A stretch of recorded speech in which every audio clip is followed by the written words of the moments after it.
К поединку.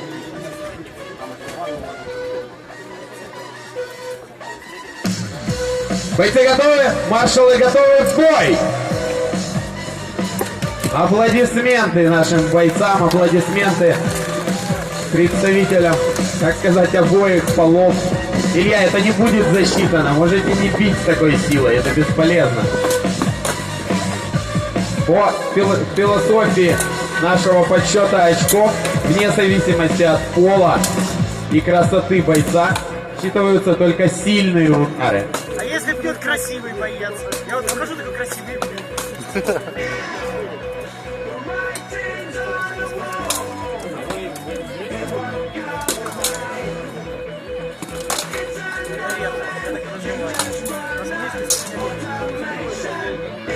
Я бьет действительно нормально, я вижу с собой, я вижу свежие вмятины на бицепсах Валерии. В этом бою со счетом 10-2 победу одержал Котов. Можете обратить внимание на